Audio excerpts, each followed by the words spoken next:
Waqala Khalil Ar-Rasyidi wala yasuru lan ora hasil apa tafakkur mikir ila bimuda wa mati dzikri lisani kecuali krana nglanggengno kelawan nglanggengno ilinge lisan ma'ahuduril qalbi semertane tumekane ati. Dadi zikir iku ora kasil kecuali napa?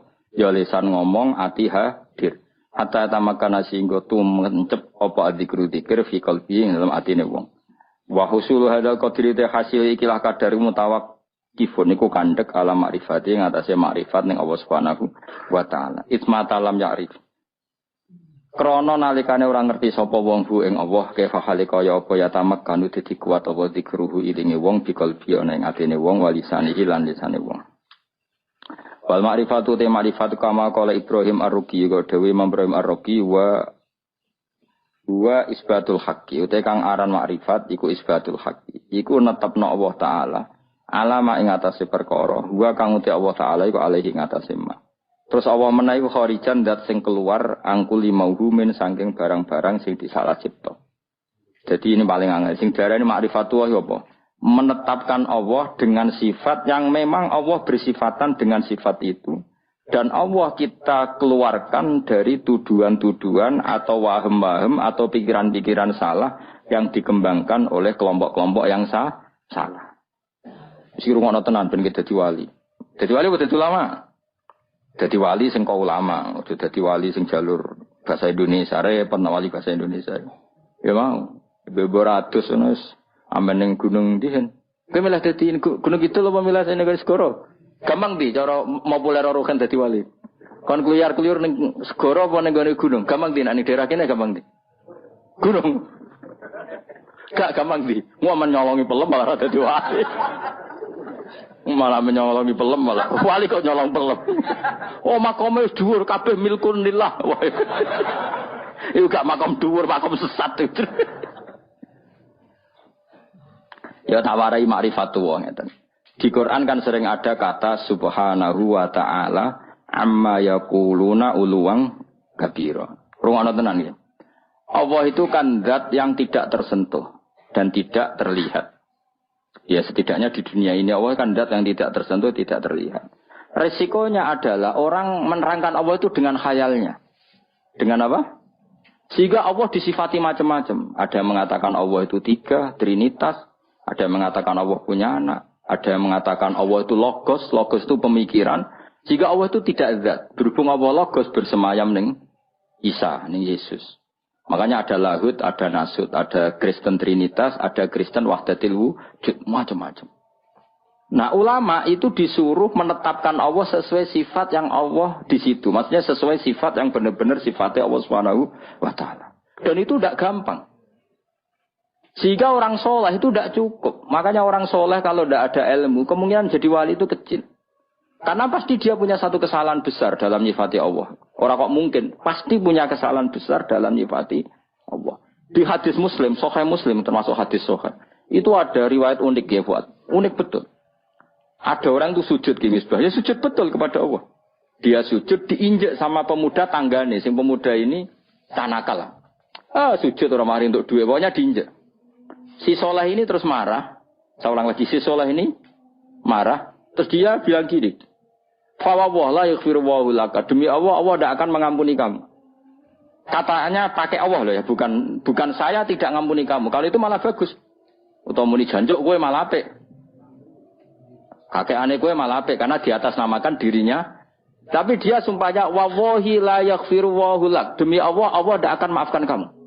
Ada kata Allahnya. Saat itu juga Nabi di zaman itu. Saya ulang lagi. Nabi di zaman itu. Memberi wahyu ke Nabi itu. Allah memberi wahyu ke Nabi itu. Qul lihadal fata al-abid. Mangdalladhi yata'alla alayya. Allah aghfiru dunubah.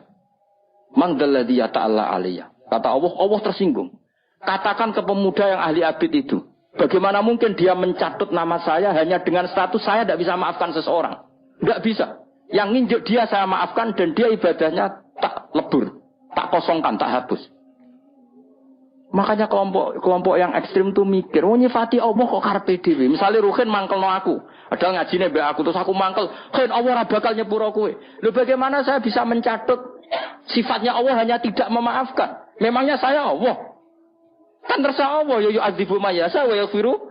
Enggak bisa kamu nyifati Allah hanya sepihak sesuai kemarahan kamu. Lah ya canom iki saking ngamuke demi Allah enggak maafkan kamu loh. Allah kok mau disifati ra memaafkan padahal Allah bisa saja. Atau mendingane juan cuk wong kok fasike ngono, ngidak-ngidak aku. Atau tarung menisan. Mereman lah kawan. Tapi ini kan kita nyifati Allah kok ngono iku piye kan? Dong tuh teman. Enggak boleh, kita tetap nyifati Allah kama wasofahu bi nafsi fil Quran. Allah nyifati dzat bi yaghfiru liman yasha wa yu'adzibu may yasha. Ya sudah, Allah selamanya akan kadang yaghfir, akan kadang yu'adzib. Dong ya. Enggak bisa kamu benci seseorang terus Allah mesti nyiksa dia, enggak bisa. Paham ya? Lah itu artinya apa? Sing diarani ma'rifatullah, kamu nyifati Allah sebagaimana sifat yang Lah supaya aman gimana ya? Nasifullah bima wasofa bihi nafsah fi kitabihil karim. Kita nyifati Allah sebagaimana Allah mensifati dirinya di Quran.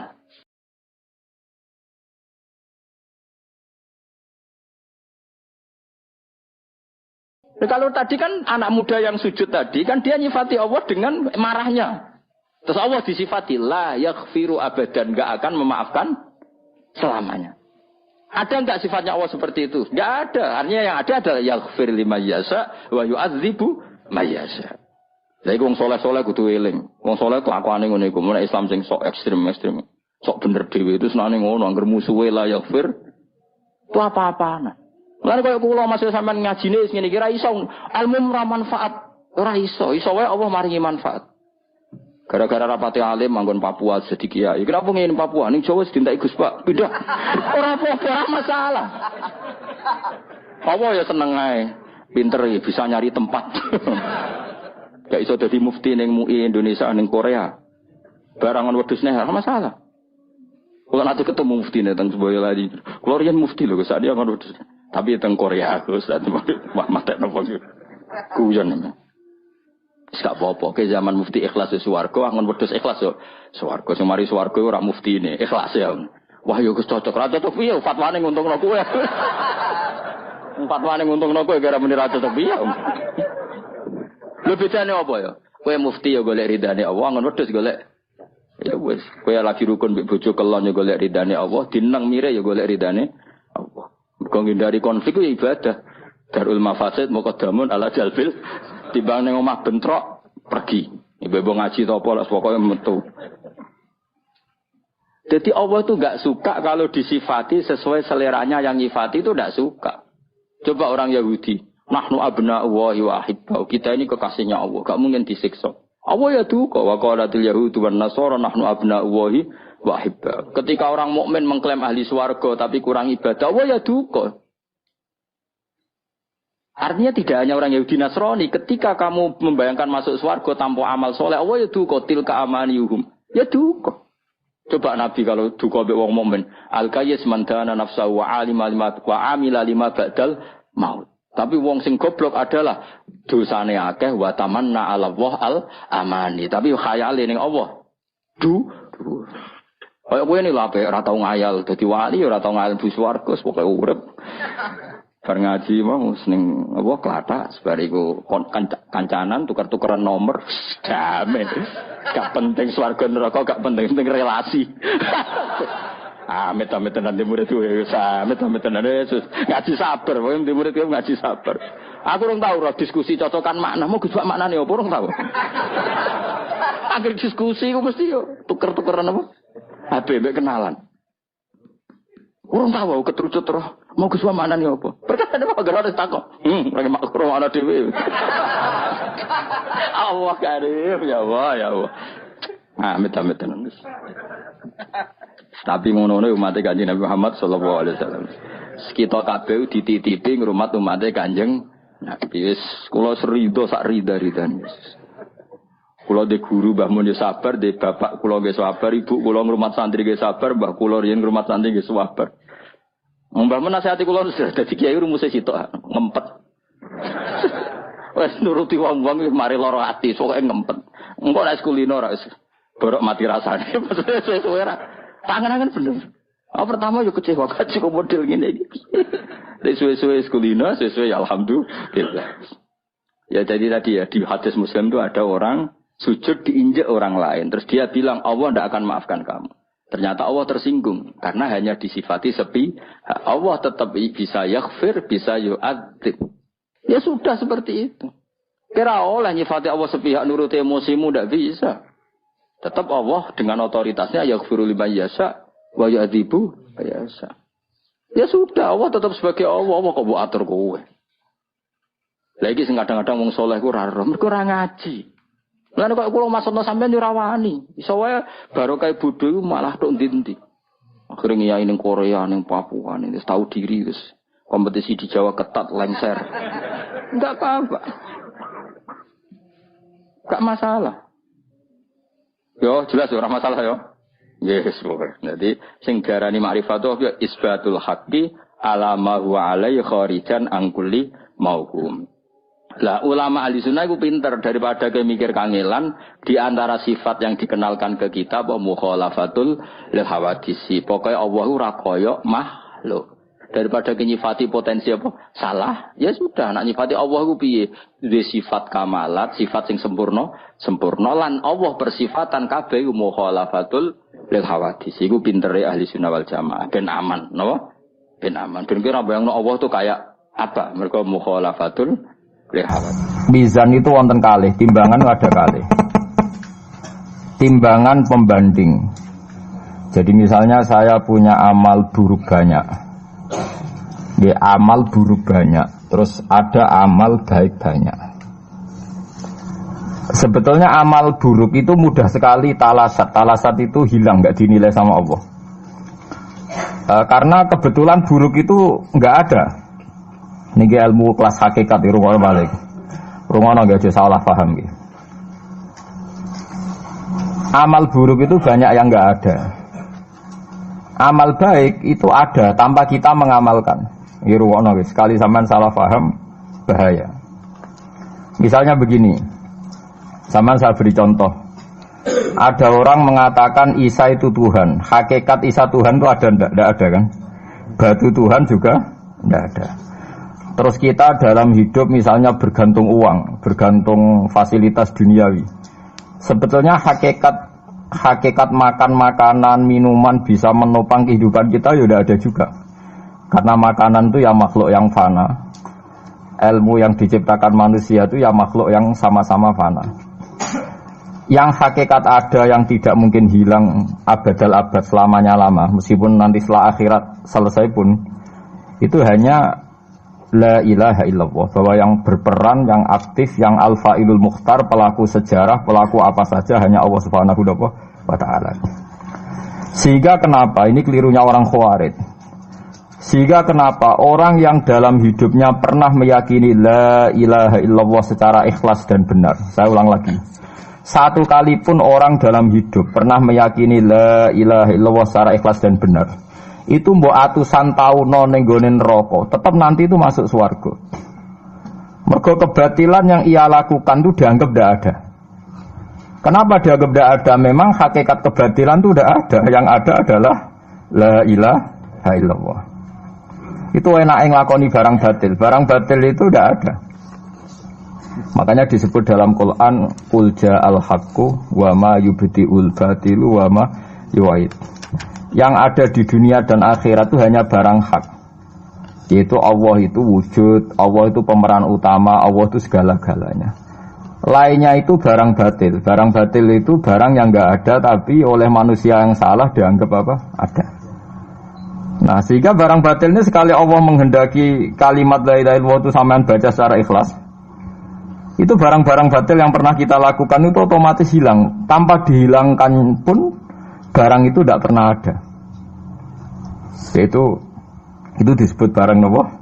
Disebut barang nopo? Batil. Makanya di sebagian ayat disebut bal naqdhifu bil haqqi 'alal batili fayadmaghuhu fa idza huwa zahid. Niki ilmu kelas tinggi.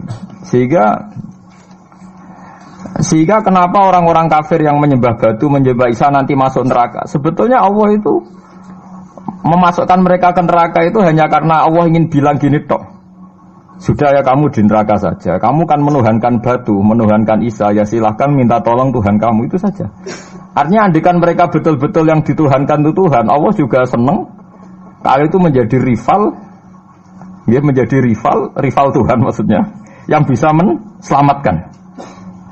Niki rungokno nggih mumpung sampe rong ning akhirat. Mboten niki ijazah kula nu mujarab tenan. Kata Imam Ghazali kula nu jeling tenan. Kenapa Imam Ghazali disebut Hujatul Islam? Sama nak kepen syukur iku gampang. Duit ra duwe, utang wakeh, jatuh tempo, bojo wani, anak kecewa di bapak kowe, terus montek ngamek kowe. Niku jari Imam Ghazali kena sekarang ana nikmat moro kuburan. Moro kuburan terus kamu berkeyakinan bahwa semua yang sudah mati itu sangat-sangat berkeinginan hidup meskipun hanya 1 jam. Wong sak donya mulai Nabi Adam nganti saiki kabeh berharap dihidupkan lagi meskipun 1 jam karena ingin membenahi kalimat tauhid la ilaha illallah. Lah kowe iku jek urip. Lah kowe iku jek urip. Berarti wong sak miliar-miliar sing wis mati iku iri mbek kowe, mergo kowe jek urip. Nah, berarti terus kowe syukur, ya Allah, apapun masalahnya di dunia saya ini hilang semua mergo kula ijek urip. Kula baleni malih.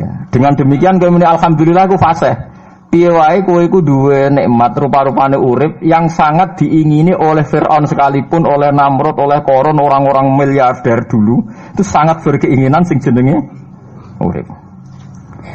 Lah kowe nyatane sakniki napa?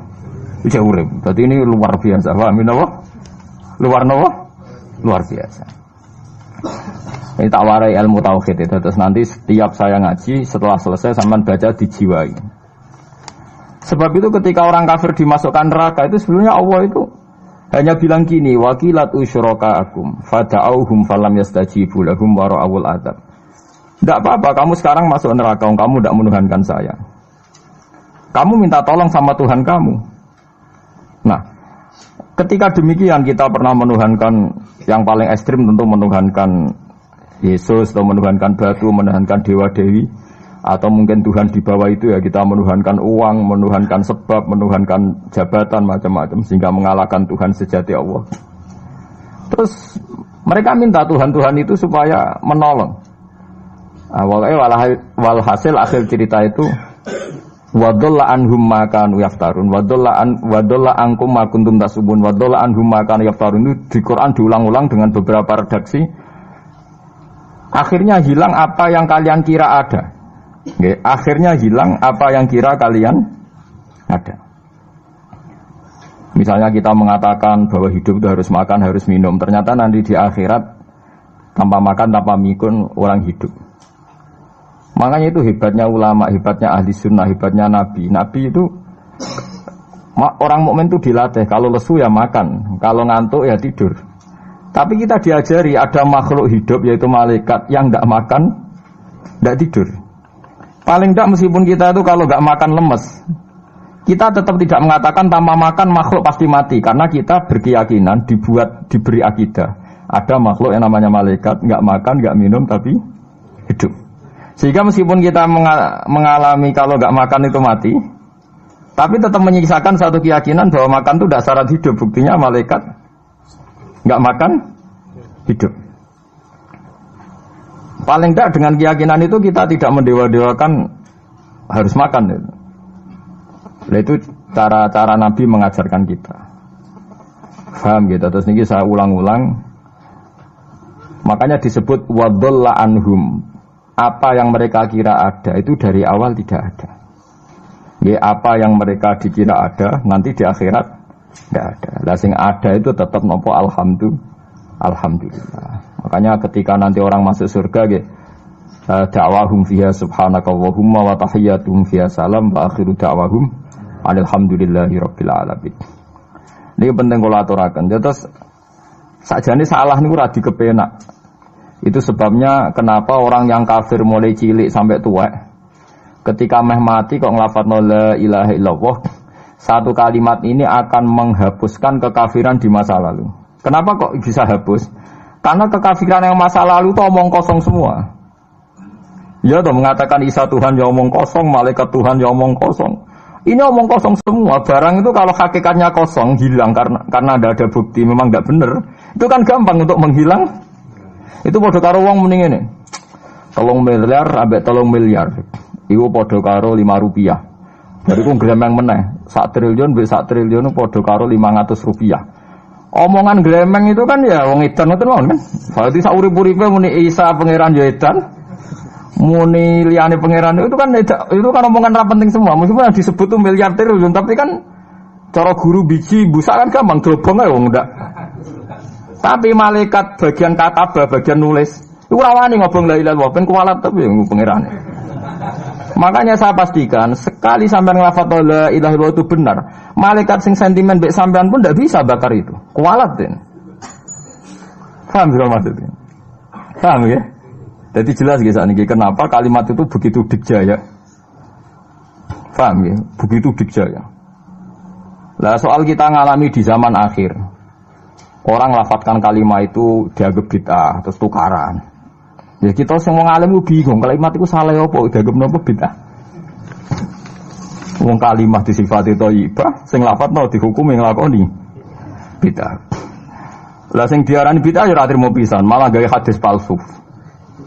Fadilail wiridani malah palsu hadis. Sajane cara padha warase wonten ora perlu debat bulet ngoten.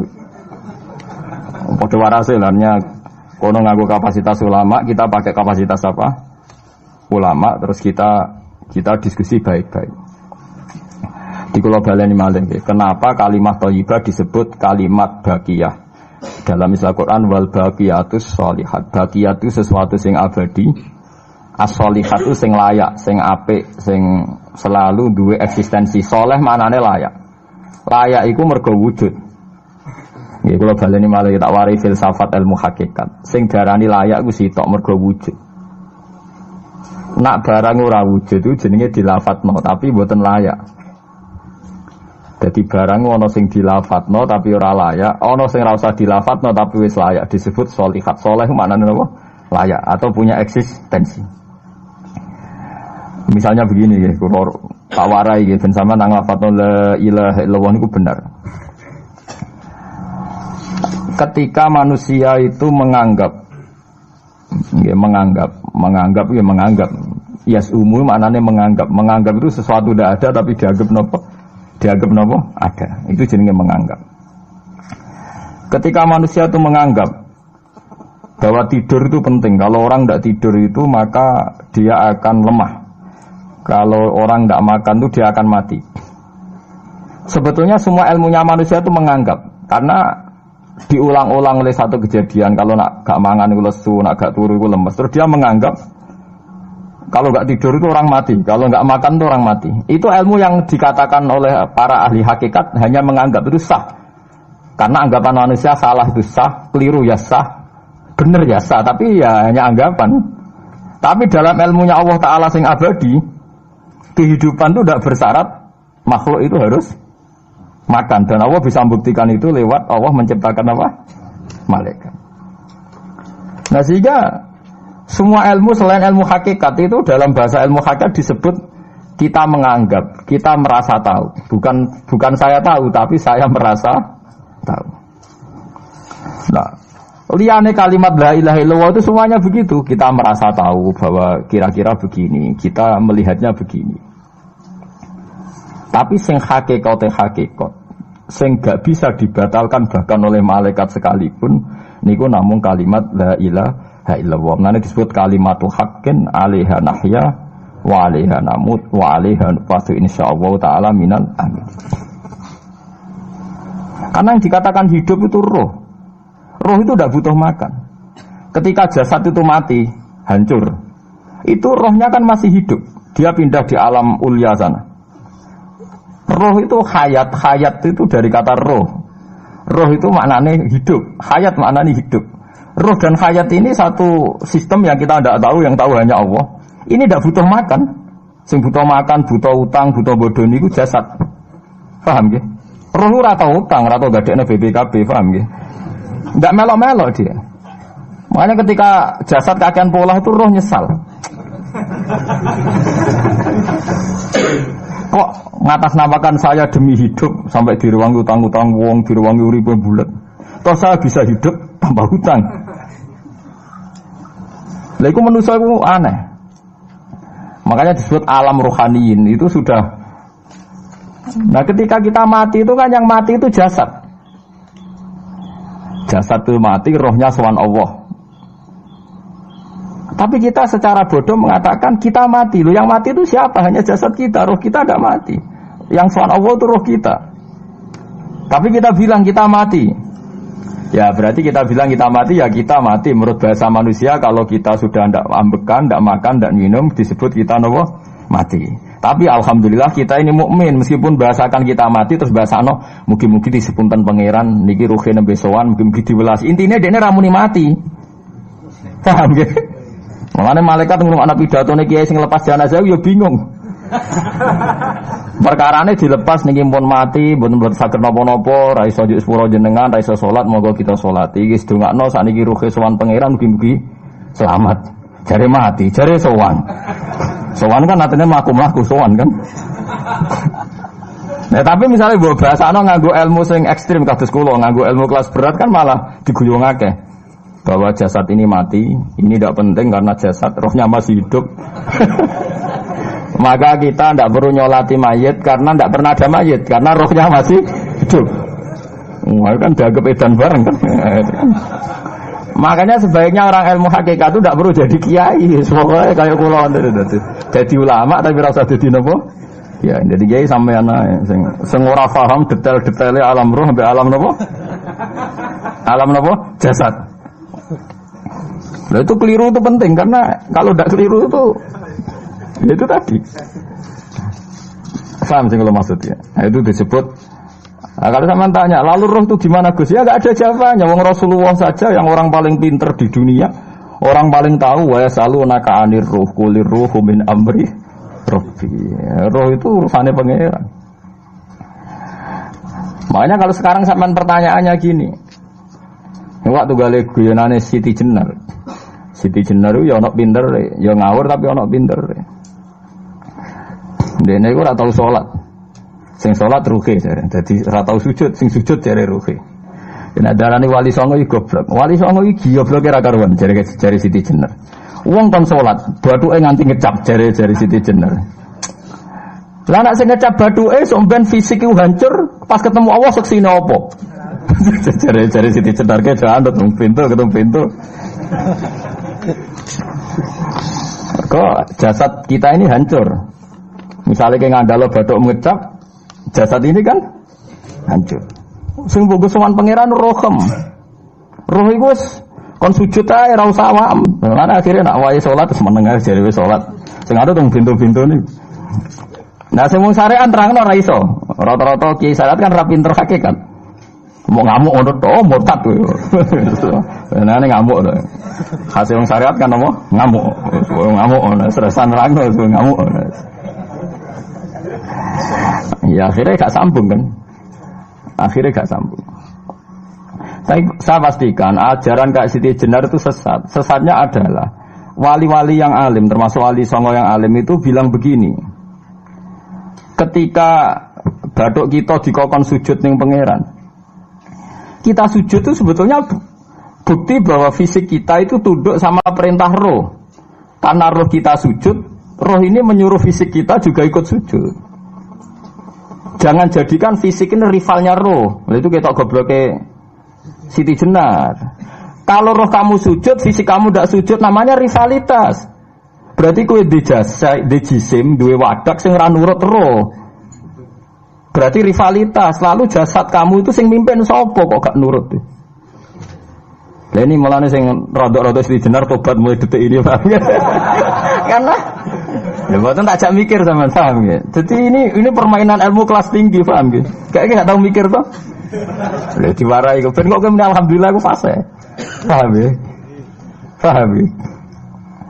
Makanya andekan malaikat itu kok sujud ning Nabi Adam ketika Allah nyuruh, "Hei para malaikat, saya menciptakan manusia namanya Adam. Setelah jadi maka kamu sujudlah." Itu malaikat sujud. Sujudnya malaikat bukan karena nganggap Nabi Adam itu Tuhan atau makhluk yang istimewa, enggak. Karena perintah Allah disuruh sujud. Malaikat enggak perlu tanya maknanya sujud ke Adam itu apa, enggak perlu. Pokoknya karena Allah nyuruh ya sujud. Paham ya? Setan pakai rasional. Ngapain sujud Adam? Musuh bodoh-bodoh makhluk. Mulane ana aliran sing sesat malah darani malaikat sama iblis itu tauhidnya tinggi iblis. Karena malaikat diuji disuruh sujud sama Adam makhluk mau terjebak dia sama permainan Tuhan. Apa itu? Dari malaikat terjebak tes-tesane pangeran. Iblis luwih pinter perkara nek ra gelem sujud. Berarti dekne mau gelem sujudnya namun kalian Allah. Lha kok wong sesat kok. Wong kok nganggur nganti ngono maksudnya mikire iso ngono. Mulane sing do diutang dosa luwih apik timbang sing dipikiran ngene iki, paham ya? Paham ya? Jadi malaikat terjebak permainan Tuhan, dites gak lulus ya. Itu ngeri kalau nuruti alin-alin ngoten. Yang benar adalah setan itu dianggap keliru. Karena dia tidak punya otoritas pikiran. Dekne ora wujud, hakikate setan malaikat gak wujud, wujude diwujudno Allah. Nak wujudnya diwujudno Allah, apa wae sing dadi dawuh Allah kudu sami'na wa ata'na. Karena dia tidak bisa menjadi rival Tuhan. Makanya kalau kita diperintah Allah langsung lakoni, gak usah gawe rivalitas. Mulai paribasane ke kon mangan wis sareng nek Allah ngutus mangan wis mangan ae. Nang kok wargen wis wis pokoke mangan. Nek kon mangan ya ora mangan, pokoke kon nurut. Lah itu kelirune Siti Jenar, dia lupa. Dia itu lupa bahwa dengan mengatakan jasadnya tidak perlu sujud, mergo sok ben sing dihisab roh, dia bikin rivalitas antara roh dan jasad. Mula nate maca aliran Siti Jenar mulai yang versi Arab sampai versi tulisannya wong-wong bingung-bingung itu, sing luwih bela Siti Jenar timbang Wali Songo. Bahkan dalam cerita itu seakan-akan Wali Songo kasut mergo jare Siti Jenar dipateni wangi terus diganti asu macam-macam lah cerita ngono. Mula nu peneliti ra kabeh, kula ra kaya Ki Mustofa niki kaya apa ya ngono. Gak jelas roe tapi jelas dadi kiai ini ndekne. Enak ngoten niku. Dadi ya ana wong ilmune ra pati akeh tapi jelas dikiyaino. Kula ilmune akeh ra pati dikiyaino. Jadi kekeliruan-kekeliruan ini mergo ngoten niku nggih memang ilmu hakikat itu jelimet. Tapi sampean harus saya latih. Piye sampean ngaji ning kene ya suwi tuwa supaya kenal sithik-sithik. Lah nanti makanya nanti menghilangkan barang batil itu mudah sekali. Karena barang batil itu hakikatnya enggak ada.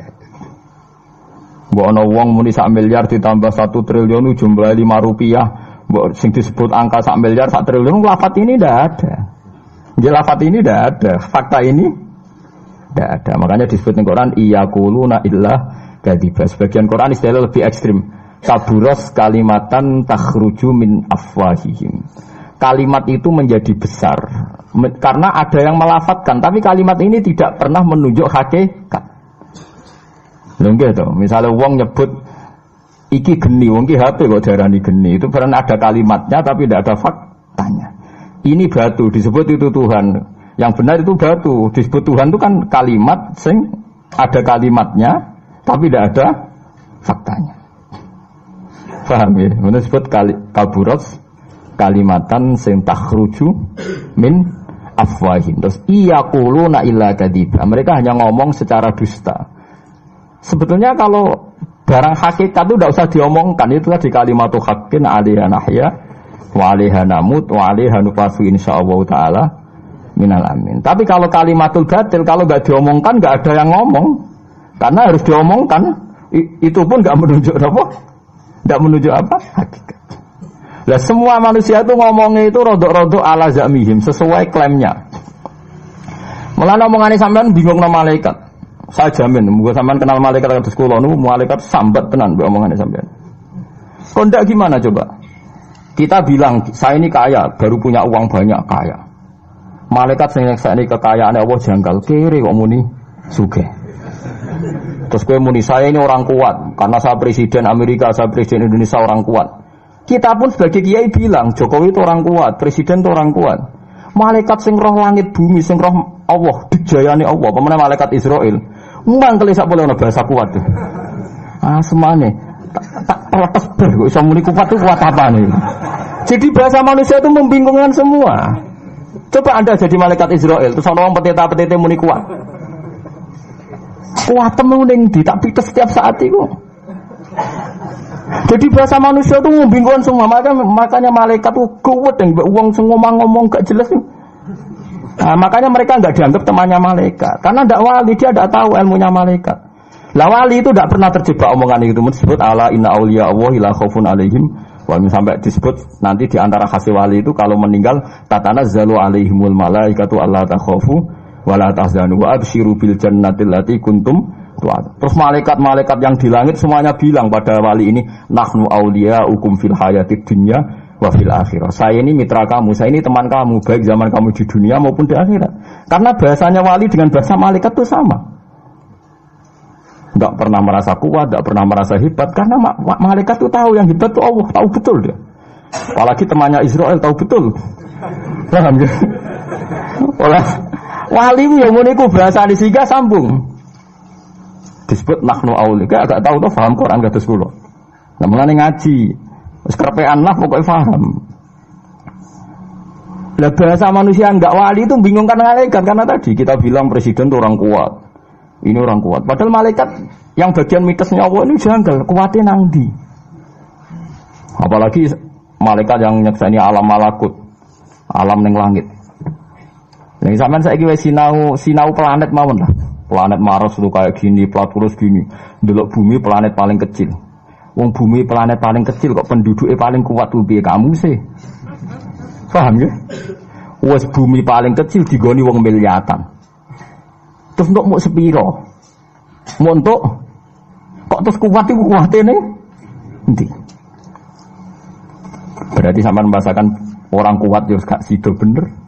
Orang itu ilmuwan, orang paling pinter di dunia. Pinternya nih. Misalnya yang rasa pinter karena ini bisa menemukan komputer, bisa menguasai sak dunia, peneliti, handal ngene-ngene jare malaikat. Umpama ke roh ilmu sak bumi ku rong roh Mars. Aku sing nata Mars, tukang jogo. Artinya umpama kowe roh tenan bumi ku roh planet lain dan kehidupannya di sana. Umpamanya alam malakut, alam roh. Misalnya alam kematian itu butuh ilmu 99, alam dunia mau butuh sitok. Ngendikane Nabi bandingan ilmu dunia sampai akhirat itu 99 banding 1. 1 dibagi wong sak dunia.